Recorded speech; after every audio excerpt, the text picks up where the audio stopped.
Have you ever wondered about the origin of our notion of right and wrong? The concept of the law written in the heart, mentioned in the scriptures, proposes that we are all born with an innate understanding of good and evil, guided by an internal moral conscience.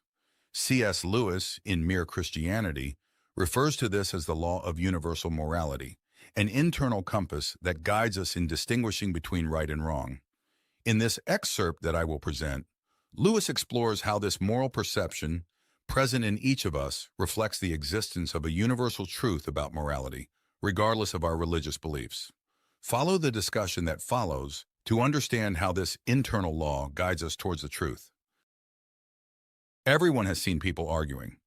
Sometimes the argument sounds funny, and sometimes just unpleasant. But however it sounds, I believe we can learn something very important by listening to the kind of things they say. They say things like, "How would you feel if someone did the same to you? This place is mine. I got here first. Leave him alone. He's not bothering you. You pushed first. Give me a piece of your orange. I gave you a piece of mine. Come on, you promised." People say things like this every day, both the polite and the rude, and both children and adults. Now, what interests me in comments of this kind is that the person making them is not simply saying that they do not like the other person's behavior. They are appealing to a kind of standard of behavior they expect the other to be aware of. And the other rarely responds with, "Screw your standard." Almost always, he tries to convince them that what he has been doing does not really infringe upon the standard, or that if it does infringe, there is some special excuse. He argues that there is some special reason in this particular case why the person who sat down first should not occupy the place, or that things were quite different when he received the piece of the orange, or that some unforeseen event prevented him from keeping his promise.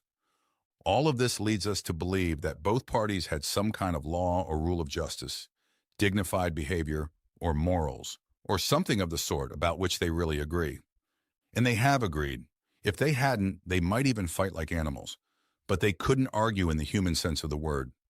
The purpose of an argument is to show that the other is wrong, but there would be no point in doing so unless you and he had some agreement on what is right and wrong. Just as it makes no sense to say that a soccer player has committed a foul if there wasn't an agreement on the rules of soccer. Now, the law or rule about right and wrong used to be called natural law.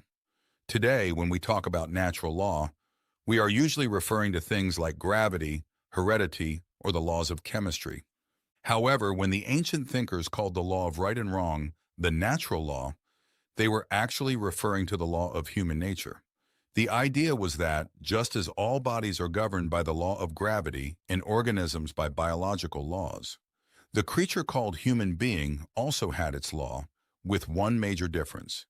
A body cannot choose whether to obey the law of gravity or not, while a person can choose whether or not to obey the law of human nature. This matter can be looked at from another perspective. Any person is subject to different sets of laws, but there is only one law that he has the freedom to disobey. As a body, he is subject to gravity and cannot disobey it. Once suspended in the air, he has no choice but to fall like a stone. As an organism, he is subject to various biological laws which, like the animals, he cannot disobey. That is, he cannot disobey those laws that he shares with other things, but the law that is peculiar to his human nature, the law that he does not share with animals, plants, or inorganic things, is the one he can disobey if he wishes. This law was called the natural law because people believed everyone knew it by nature and did not need to be taught by others. Clearly, they were not saying that it would be impossible to find a peculiar individual out there who did not know it, just as you can find people who are colorblind or who have no talent for music. However, taking the race as a whole, they thought the human idea of dignified behavior was obvious to everyone. I believe they were right. If they were not, then everything we said about the war would have been nonsensical. What sense would it make to say that the enemy is wrong if right is not something real that, deep down, the Nazis knew as well as we did and had a duty to practice? If they had no notion of what we meant by right and wrong, then although we would still have had to fight them, we could no more blame them for it than for the color of their hair. I know that some people consider the natural law or the law of dignified behavior, known to all men, to be baseless because various civilizations and peoples from different times have erected very different moral doctrines. But that is not true. It's correct that there are differences between their moralities, but these have never amounted to a total difference. If one took the trouble to compare the moral teachings of ancient Egyptians, Babylonians, Hindus, Chinese, Greeks, and Romans, they would indeed be struck by the similarities among them and also in relation to our moral teachings. Some of the evidence for this is gathered in an appendix of another one of my books, titled The Abolition of Man. But for our current purpose, it suffices to ask the reader just to imagine what a completely different morality would look like. Imagine a country where people were admired for running away from battle, or where a person took pride in having cheated all those who were kind to them. It would be akin to trying to imagine a country where 2 plus 2 equals 5. There is disagreement about the people to whom you should be altruistic, whether just to your own family or to your fellow countrymen or to everyone. But they have always agreed that you should never put yourself above others, as selfishness has never been something to admire. People differ as to whether you should have 1 wife or 4, but there has always been agreement that you cannot simply have any woman you desire. But the most striking fact is the following. Even if you can find someone who asserts with all certainty that they do not believe there is really such a thing as right and wrong, that very person will appeal to it soon after. They may even break a promise they made to you. But if you try to break yours to them in the blink of an eye, they will be complaining that it's not fair. A nation may say it doesn't care about treaties, but then the next moment, it starts to make its case, saying that the particular treaty others want to break was unfair. However, if treaties don't matter, if there is no such thing as right and wrong, in other words, if there is no natural law, the law of human nature, what would be the difference between a fair treaty and an unfair one? Haven't they betrayed themselves, showing that as much as they speak against it, they know the natural law as well as anyone else? It seems then that we are forced to accept that there is such a thing as right and wrong. People can often be mistaken about them, just as people sometimes make mistakes in calculations. But this is not merely a matter of taste or opinion, but of arithmetic. Now, if we are agreed on this point, I will move on to my next point, which is as follows. None of us actually observes the natural law. If there is any exception among you, I apologize. It would be better for you to read another book, as nothing I am going to say pertains to you. And now let's return to ordinary human beings. I hope you do not misunderstand what I'm about to say, for I do not wish to preach, and God knows I do not pretend to be better than anyone else. I am merely trying to draw attention to the fact that this year, or this month, or more likely today, we have failed to adopt the kind of behavior we expect from others. We can use any excuse. That time when you were unfair to your children, it was when you were very tired. That somewhat shady deal, that one you've almost forgotten about, came up when you were financially strapped. And what you promised to do for good old so-and-so and never did, well, you would never have promised to do it if you knew how busy you would be from that day forward. And as for your behavior towards your wife, or husband, or sister, or brother, if I knew how annoying they could be, I wouldn't be surprised. And after all, who do I think I am? I am no different, that is, I am not very successful in observing the natural law. And when someone tells me that I am not observing it, an endless list of good excuses immediately comes to mind. The point at this moment is not whether these excuses are good. The fact is that these excuses are further proof of the depth of our belief in the natural law, whether we like it or not. If we didn't believe in dignified behavior, why would we be so concerned about making excuses for not having behaved in a dignified manner? The truth is that we believe in it so strongly, we feel the rule of the law pressing upon us so heavily, that we can't face the fact that we're breaking it, and consequently, we try to escape responsibility.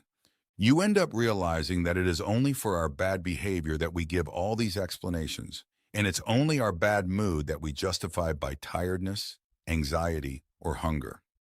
Our good mood, on the other hand, we attribute to ourselves. These, then, are the 2 points I would like to highlight. First, that human beings from all corners of the world have this curious idea that they ought to behave in a certain way and really cannot help doing so. Second, that individuals do not actually behave in that way. They know the moral law, but they break it. These two facts are the foundation of all clear thinking about ourselves and the universe we live in.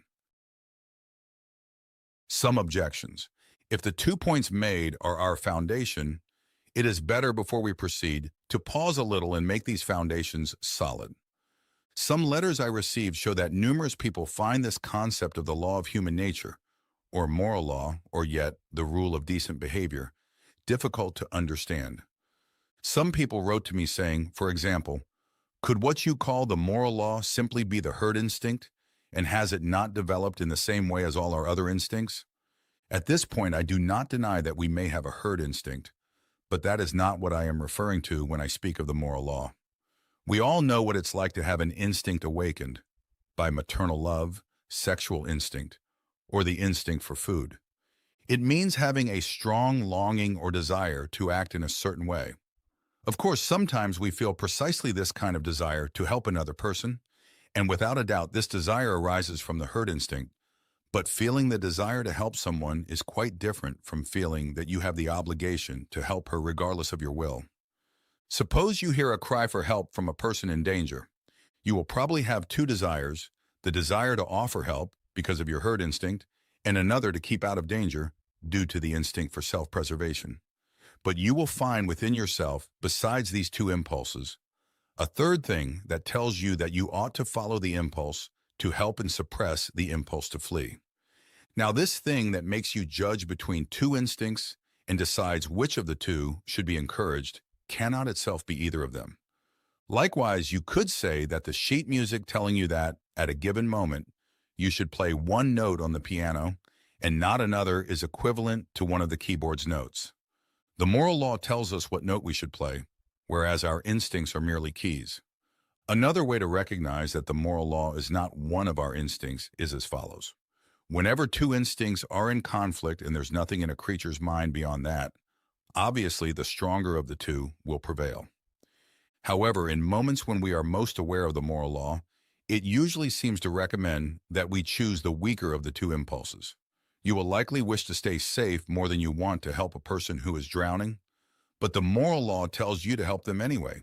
And certainly, it often tells us to try to make the right impulse stronger than it naturally was, right? That is, we often feel it's our duty to stimulate the herd instinct, awakening our imagination and provoking our compassion, and so on, in order to have the strength to do the right thing. But of course, we are not acting on instinct when we begin to make an instinct stronger than it was. That which tells you your herd instinct is asleep, wake it up, cannot be the herd instinct itself. The thing that tells you which piano note you should play louder cannot be that note itself. Here goes the third way to recognize it. If the moral law were one of our instincts, we would be able to point to some of the impulses within us that we could always call good, which would always conform to the rule of correct behavior. But we are not, for there is no impulse among ours that the moral law has not at some point told us to suppress and none that it has not told us to encourage. It is a mistake to think that any of our impulses, for example, maternal love or patriotism, are good and others, like sex or the fighting instinct, are bad. All we are saying is that the occasions when the fighting instinct or the sexual desire need to be repressed are more frequent than those for restraining maternal love or patriotism. However, there are situations in which it is the duty of a married person to encourage their sexual impulse and of a soldier to stimulate his fighting instinct. And there are also times when a mother's love for her children or an individual's love for their own country must be suppressed. For otherwise, it might lead them to commit injustice to other people's children and other nations. Strictly speaking, there are no good or bad impulses. Back to the piano. It does not have two types of keys, the right and the wrong, i.e., every key is correct at a certain moment and wrong at another. In this sense, the moral law is not a single instinct or set of instincts, but something that produces a kind of tone, the tone we call goodness or right conduct, that directs the instincts. Moreover, this point has huge practical implications. The most dangerous thing you can do is to take an impulse of our own nature and set it as a rule to be followed at all costs, because all of them, without exception, have the power to turn us into demons if we make them our absolute guides. You might think that love for humanity in general is free from this danger, but it is not. If you set aside the sense of justice, soon you'll be breaking agreements and forging evidence for the good of humanity, and becoming in the end a cruel and treacherous person. Others wrote to me saying, could what you call the moral law be just a social convention, something that has been instilled in us by education? I think there is a misunderstanding here. People who ask this kind of question are usually assuming that if we learn something from our parents and teachers, then it must be a mere human invention. But of course, things are not like that. We all learn multiplication tables at school. A child who had grown up on a deserted island would not know them. But it surely cannot be inferred from this that the multiplication table is a mere human convention, something that humans have invented for themselves and could have made different if they wished. I agree entirely that we learn the rule of decent behavior from parents and teachers, and from friends and books, just as we learn all other things. But some of the things we learn are mere conventions that could have been different. We learn to keep to the left side of the road, but the rule could also have been to keep to the right. And others, like mathematics, are real truths. The question is, to which of these classes the law of human nature belongs? There are two reasons for saying that it belongs to the same class as mathematics. The first is that, as I said in the first chapter, although there are differences between the moral ideas of one time or country and those of another, the differences are not really very large, not nearly as large as most people imagine. And you can recognize the same law operating in all. Mere conventions like traffic rules or the kinds of clothes people wear can differ profoundly. The other reason is this. If you consider the differences between the morality of one people and that of another, do you not tend to think that the morality of one is always better or worse than that of another? Could some of the changes not have been for the better? If not, then there could surely be no moral progress. Progress means not just mere change, but change for the better. So if no set of moral ideas was truer or better than another, there would be no sense in preferring civilized morality to savage morality, or Christian morality to Nazi morality. Indeed, it is clear that we all believe some moralities to be better than others. We believe that some people who tried to change the moral ideas of their own time were what we call reformers or pioneers, people who understood morality better than their contemporaries. Very well then, the moment you say that one set of moral ideas can be better than another, you are actually measuring both according to a standard, saying that one conforms more closely to that standard than the other. However, the standard that measures two things is different from morality itself. You are in fact comparing both to some real morality, admitting that something is a real truth regardless of what people think, and that the ideas of some people come closer to what is really right than others. Or let's put it in these terms. If your moral ideas can be truer and those of the Nazis less so, there must be something, some real morality, according to which they are true. The reason why your idea of New York can be more or less true than mine is that New York is a real place, existing independently of what any of us thinks. If by saying New York, each of us meant merely the city I am imagining in my mind, how could one assume that one of us had truer ideas than the other? In the end, it would not be a matter of true or false. Likewise, if the rule of decent behavior meant simply whatever each nation decided to approve, it would make no sense to say that any nation had ever been more correct than any other in its judgment, just as it would make no sense to say that the world could morally improve or degenerate. I conclude, then, that although the difference between people's ideas about decent behavior often makes them suspect that there is no real natural behavior law, the very issues related to this matter that we are forced to think about prove exactly the opposite. However, let me say one more thing before closing. I have encountered people who exaggerate the differences because they do not distinguish between differences in morality and differences in belief about facts. For example, one person said to me, 300 years ago, witches were being burned in England. Was that the work of what you call the rule of human nature or right conduct? Surely the reason we do not execute witches today is that we do not believe in such things, because if we did believe, if we truly thought that there are people out there who have sold their souls to the devil and, in exchange, have received from him supernatural powers and are using these powers to kill their neighbors, or drive them mad, or bring about storms, then surely all of us would agree that, if anyone deserves the death penalty, it would be these vile traitors. There is no difference in moral principle here. The difference is simply in how the facts are viewed. Not believing in witches may represent a great advance in human knowledge. When we think they exist, there is no moral advance in not executing them. You would not consider a person more humane for stopping setting mousetraps if it were because she had ceased to believe that there were mice in the house. The reality of the law. I now return to what I said at the end of the first chapter, namely that there are two strange things about the human race. First, that they are haunted by the idea that there is a kind of behavior they ought to adopt, which we might call justice or decency or morality or the natural law. Second, that in fact they do not act in accordance with it. Now you might be wondering why I find this strange, since to you it might seem the most natural thing in the world. You might think I've been particularly hard on the human race. After all, you might say, what I call breaking the law of right and wrong or of nature means merely this, that people are not perfect. And why should I expect anything different? Man, that would be a good answer if what I were trying to do was to figure out the exact amount of blame we deserve for not behaving as we expect others to behave. But that is absolutely not my intention. At this point, I'm not concerned with guilt. I'm just trying to find out the truth. And from that point of view, the very idea of something being imperfect, of not being what it ought to be, has certain implications. If we consider an object like a stone or a tree, it is what it is, and there seems no sense in saying it should be something else. Of course, you can say that a stone does not have the right shape if you want to use it to adorn a garden, or that a tree is not good because it does not provide you with the shade you expected. But all you are saying is that the stone or the tree is not fitting for some particular purpose. You won't blame such objects for this unless you do so in jest.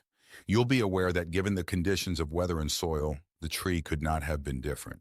What we call a bad tree, from our point of view, obeys the laws of its nature just as much as a good tree. Do you see where I'm getting at? What I am trying to say is that what we usually call natural laws, like how the weather conditions worked on the tree, may not be laws in the strict sense of the word, but just a way of speaking. If you say that stones, when dropped, always obey the law of gravity, isn't that the same as saying the law doesn't mean anything more than what stones always do? You don't really think that if you drop the stone, it will suddenly remember that it has orders to fall to the ground, do you? You mean just that it simply falls. In other words, you cannot be sure there is anything beyond the facts themselves. Some law that dictates what should happen, very different from what actually does happen. The laws of nature, when applied to stones or to trees, may not mean anything more than what nature in fact does. But if we take the law of human nature, the law of decent behavior, then things change. This law certainly does not mean what human beings in fact do, because as I said earlier, many of them do not obey this law at all. Indeed, none of them obey it completely. The law of gravity tells you what stones do if you let them fall. But the law of human nature tells you what human beings ought to do and do not. In other words, when dealing with human beings, some other considerations come into play that go far beyond the actual facts. We have, on the one hand, the facts, how people behave. But we also have something else, how they ought to behave. There is no need for there to be anything beyond facts throughout the universe. Electrons and molecules behave in certain ways, which lead to certain outcomes, and the story could end there. But human beings behave in certain ways, and the story does not stop there, because you are aware all the time that they ought to behave differently. Now, this is indeed so typical that we are tempted to make flimsy excuses. For example, we might try to pretend that when we say a person shouldn't be doing what they're doing, it's the same as saying the shape of a stone is unsuitable. That is, what this person is doing is inconvenient for you. But that's simply not true. A person sitting in the best seat on the train because they got there first, and another who took advantage of my distraction to take my luggage and sit down, are both equally inconvenient. But I would only complain about the second case, not the first. I won't be angry with someone who trips me by accident, except maybe for a moment before I regain my composure. But I will be angry with someone who tries to trip me, even if they don't succeed, even though the first one has hurt me and the second has not. Sometimes the behavior I call bad is not at all inconvenient for me. In fact, quite the opposite. In a war, both sides might find a traitor from the opposite side very useful, but no matter how much they might use him and pay him, they will refer to him as a human worm. Therefore, you cannot say that what we call decent behavior in others is simply the behavior that seems useful to us, and, as for our own good conduct, it seems obvious to me that it's not just about what brings us advantages. It's about being content with 30 shillings when we could have had £3, about doing our homework honestly when it would be easier to copy, about leaving the girl alone when we actually felt like going to bed with her, about going to dangerous places when we could go to much safer ones, about keeping promises we would rather not have made, and about telling the truth even if it makes us look foolish. Some people say that although decent conduct doesn't bring advantage to the individual at a particular moment, it still brings advantage to the human race as a whole, and that consequently, there's no mystery about it. After all, humans have some common sense and recognize that real security or happiness is only possible in a society where everyone plays fair, and that this is because they recognize the attempt to behave decently. Now, it's perfectly true that security and happiness can only come from individuals, classes, and nations that are honest, play fair, and are kind to each other. This is one of the most important truths in the world, but it would be a mistake to take it as an explanation for how we feel about right and wrong. If someone asked, "Why should I be altruistic?" and you answered, "Because it's good for society," we could then ask, "Why should I care about what's good for society if it brings me no personal advantage?" Then you'd have to say, "Because you ought to be altruistic," which just brings us back to where we started. You're telling the truth, but you're not getting anywhere. If someone asked what the point of playing ball is, it wouldn't be a good answer to say it's to score goals, because trying to score goals is the game itself, not the reason for the game, and you'd only be saying that football is football, which is true but doesn't need to be said. Similarly, if someone asks what the point of behaving decently is, it won't be a good answer to say it's to do good to society, because trying to benefit society, or in other words, being altruistic, since society means nothing more than other people, is one of the things that decent behavior consists of. All you're really saying is that decent behavior is decent behavior. You would have said the same thing if you just stated, "A human being ought to be altruistic," and stopped there. And this is where I stop. People ought to be altruistic, ought to play fair. Not that they are or like being altruistic, but it's what they should be. The moral law, or the law of human nature, is not just a fact about human behavior, like the law of gravity is or might be just a fact about how heavy objects behave. On the other hand, it is not mere fantasy, for we can't rid ourselves of the idea, and most things we say and think about humans would reduce to nonsense if we did. Nor is it simply a statement about how we would like humanity to behave for our own convenience. For the behavior we call bad or unjust is not exactly the same as the behavior we find convenient. In fact, it might be the opposite.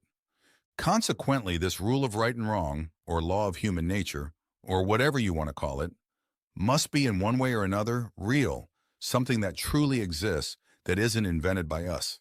And yet it is not a fact in the ordinary sense, just as our actual behavior is a fact.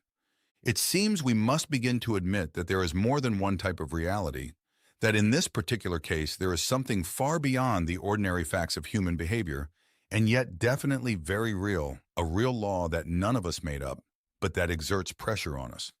But I don't believe that's really the whole story, as you will see later on. I mean that, judging from the arguments given so far, there is this possibility.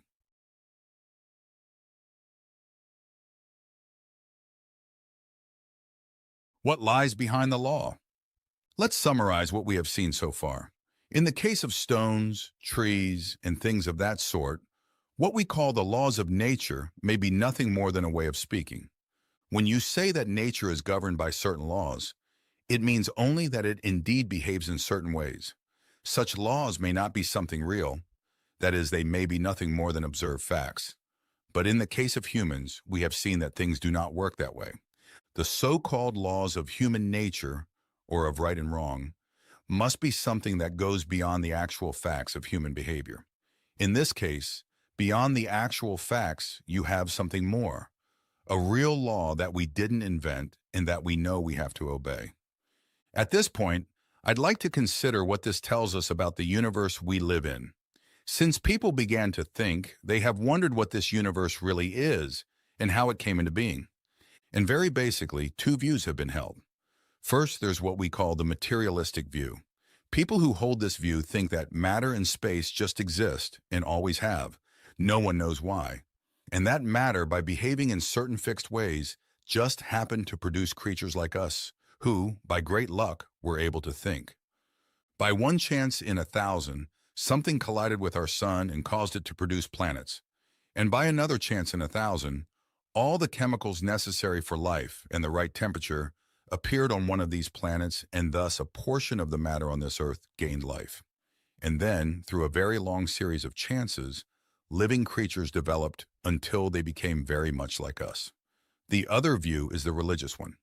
According to it, what lies behind the universe is more like a mind than anything else we know. That is, it's something conscious that has purposes and preferences. According to this view, this being created the universe, partly for purposes we don't know, but partly in any case to produce creatures like him, that is, like him in the sense of having minds. Please don't think that one of these views has been held for a long time and the other gradually took its place. Both views appear wherever there have been thinking men. And more, it's not possible to find out which of these views, in its common sense, is correct from a scientific standpoint. Science works by experiment and observes the behavior of things. Every scientific statement in the long run, no matter how complicated it seems, actually means something like, I pointed the telescope to this or that part of the universe at 2:20 on January 15th and saw this or that, or I placed such material in a beaker and heated it to a certain temperature and this or that happened. Don't think I'm disparaging science. I'm just saying what its job is. And the more scientific a person is, the more, I believe, she would agree with me that this is its role. And it's indeed a quite useful and necessary task. But why things happen and whether there's anything behind what science observes, something of a different kind, those are not scientific questions. If there's something behind, then either it will have to remain totally unknown to humans, or else it will have to become known in a different way. Science can't say whether something exists or not, and real scientists usually don't ask that kind of question. It's generally journalists and writers of popular novels who delve into these matters based on information gathered from superficial popular science manuals. After all, it's really a matter of common sense. Science is supposed never to become complete enough to know everything about the entire universe. Isn't it clear that questions like, why does the universe exist? Why does it function as it does? Does it have any meaning? Would remain just the same. Now, our position would be quite hopeless if it weren't for one detail. There is one thing, and only one, in the entire universe about which we know more than we could learn from external observation. That thing is the human being. We do not merely observe humans from the outside, we are human beings. In this case, we have, so to speak, inside information. We know it from the inside.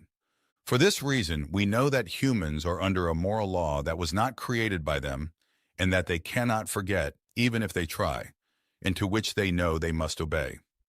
Note the following point. Anyone who studies humans from the outside, in the same way we study electricity or cabbages, without knowing our language, and consequently, without being in a position to get any inside knowledge from us, but only observing what we do, would never suspect that we have this moral law. How could they? For all that their observation would show is what we do, and the moral law is about what we ought to do.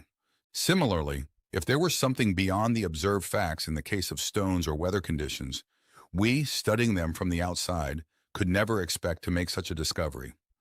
The whole question, then, is this. Do we want to know if the universe simply is what it is, with no particular reason, or if there is a power behind it that makes it what it is, since that power, if it exists, would not be of the observed facts but a reality that creates them? For no mere observation of the facts can identify it. There's only one case that allows us to know if there's something more, namely our own case. And in this one case, we find that there is. Or we turn it inside out. If there were a controlling power outside of the universe, it could not show itself to us as one of the facts occurring inside the universe. No more than an architect of a house could actually be one of its walls, a staircase, or a fireplace inside the house. The only way we might expect this to reveal itself to us would be through an influence or a command prompting us to behave in a certain way. And that is precisely what we find within ourselves. Shouldn't this raise suspicions? In the one case where you can expect to get an answer, the answer is surely yes. And in the other cases where you can't get an answer, you can recognize why not. Suppose someone asked me, seeing a man in a blue uniform going down the street leaving small cardboard packages at houses, why I suppose they contain letters.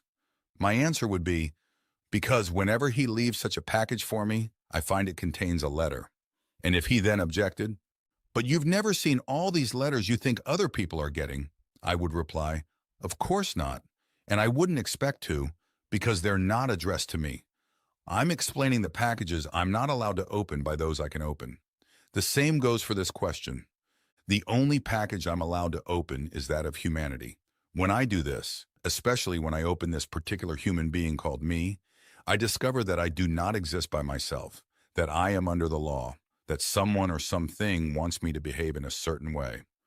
Of course, I don't think that if I could get inside a stone or a tree, I would find exactly the same thing as I do when I examine human nature, just as I don't believe that all other people on the street receive the same letters as I do. I should expect, for example, that a stone is obliged to obey the law of gravity, that while the sender of the letters merely instructs me to obey the law of my human nature, he compels the stone to obey the laws of its stony nature. But I should expect to suppose that there is a sender in both cases, a power behind the facts, a director, a guide. Don't think I'm moving too quickly, for I haven't even come close to the God of Christian theology. All I've arrived at so far is something that is directing the universe and that appears in me as a law pushing me to do the right thing and making me feel responsible and uncomfortable when I do wrong. It seems to me we must assume that this is something more like a mind than anything else we know. Because after all, the only other thing we know is matter, and no one has ever seen a chunk of matter giving instructions. But of course, this something doesn't have to be much like a mind, much less a person. In the next chapter, we'll see if it's possible to discover anything more about this. But a word of caution here. There's been a lot of nonsense talked about God in the last 100 years. That's not what I'm offering. Forget all that. Note, to keep this part brief enough for broadcasting, I mentioned only the materialistic view and the religious view, but to complete the picture, I must mention the intermediate view called the philosophy of life force, or creative evolution, or emergent evolution, whose most cunning expositions are found in the works of Bernard Shaw, while the most profound are in the works of Bergson. People who hold this view say that the small variations by which life on this planet evolved from the lowest forms to man were not due to chance but to the aspiration or intentionality of the life force. When people say this, we must ask them to clarify whether by life force they mean something endowed with intellect or not. If there is intellect, then a mind that brings life into existence and leads it to perfection is just another name for God, and their view is thus identical to the religious one. If there is no intellect, then what sense does it make to say that something devoid of intellect aspires or has an intentionality? This seems fatal to their view. A reason why many people find creative evolution so appealing is that it gives us much of the emotional comfort of believing in God without having to take on the less pleasant consequences of it. When you're feeling cheerful, the sun is shining, and you don't want to believe that the whole universe is just a mechanical dance of atoms, it's comforting to think of this great mysterious force acting across the centuries and carrying you on its crest. If, on the other hand, you want to do something rather disreputable, the life force, being just a blind, amoral, and unintellectual force, will never interfere in your life in the same way that unsettling God we learned about as children will. The life force is a kind of domesticated God. You can turn it on whenever you like without it bothering you. You get all the emotions of religion and none of the costs. Is the life force the greatest work of wishful thinking the world has ever seen?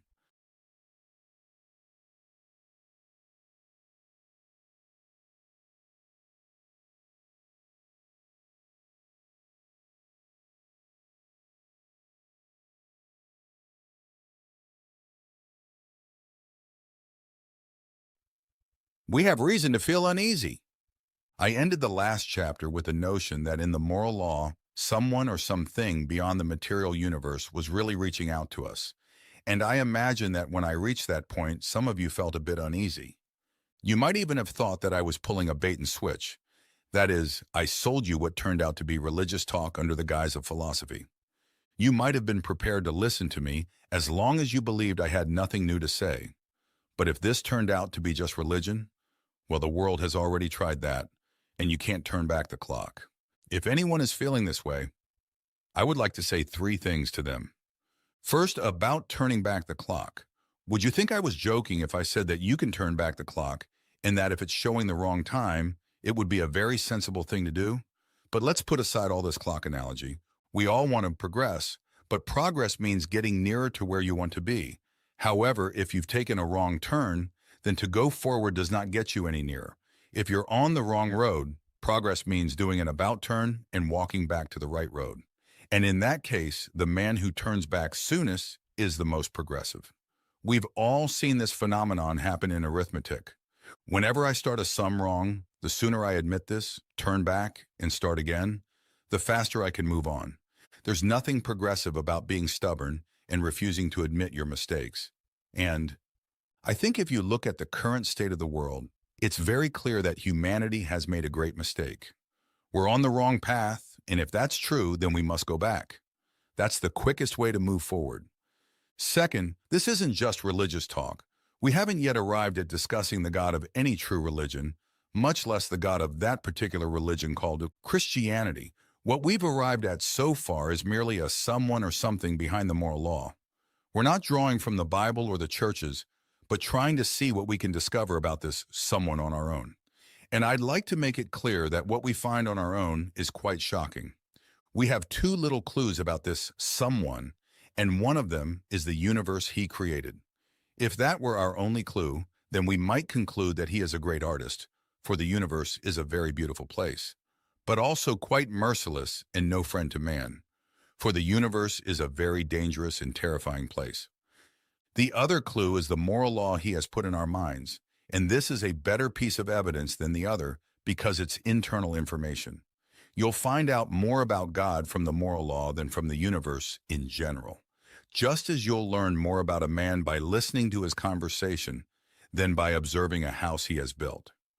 In this sense, from the second clue, we might conclude that the being behind the universe is intensely interested in right conduct, in fair play, altruism, courage, good faith, honesty, and truthfulness.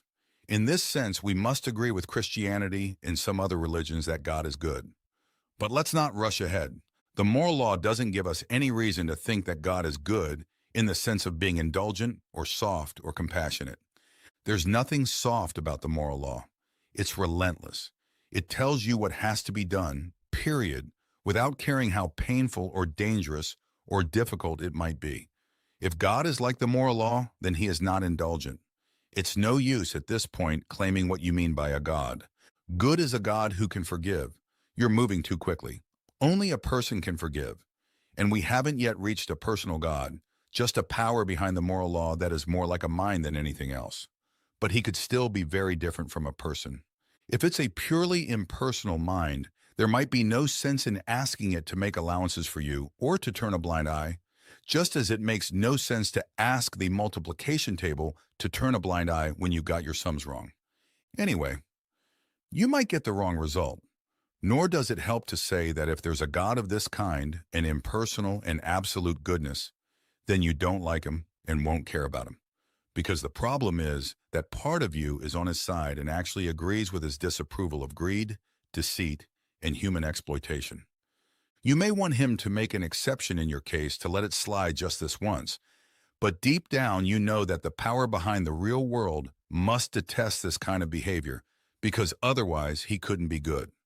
On the other hand, we know that if there is an absolute goodness, it must hate most of the things we do.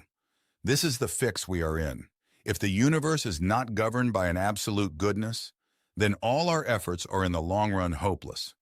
But if it is, then we are making ourselves enemies of that goodness every day, and we have no chance of doing better tomorrow. And so once again, our case is hopeless. We are lost with or without it. God is our only comfort, but also the supreme terror, the thing we most need and the thing we most want to hide from. He is our only possible ally, and we have made ourselves his enemies. To some people, the idea of coming face to face with absolute goodness sounds amusing. They need to think again. They're merely playing at religion. Either goodness is our greatest security or our greatest danger, depending on how you react to it.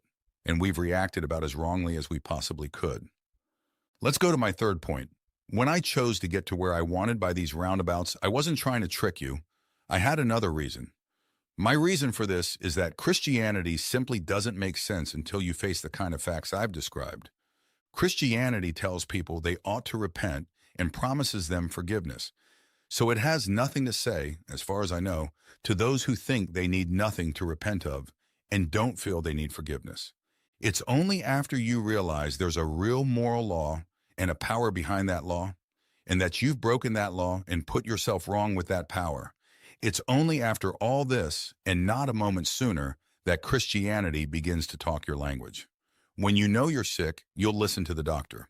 When you realize our situation is hopeless, you'll begin to understand what Christians are talking about. They tell you how we got into our present state of both hating and loving goodness, as well as how God can be that impersonal mind behind the moral law, and yet at the same time a person. They tell you how the demands of this law, which neither you nor I can meet, have been met on our behalf, how God himself became a human being to save humanity from God's disapproval. That's an old story. And if you're going to look into it, no doubt you'll consult people who have more authority to speak on it than I have. All I'm doing is asking people to face the facts, to understand the issues Christianity claims to answer, because those facts are quite grim. I wish I could say something more agreeable, but I must say what I think is true. Of course, I agree that the Christian religion is, in the long run, a thing of unspeakable comfort. But it does not begin in comfort, but with the dismay I have been describing. And it's no use trying to get the comfort without first going through the dismay. In religion, as in war and everything else, comfort is the one thing you cannot get by looking for it directly. If you look for truth, you may find comfort in the end. If you look for comfort, you will not get either comfort or truth. Only soft soap and wishful thinking to begin, and in the end, despair. Most of us have given up pre-war illusions about international politics. It's time we did the same about religion.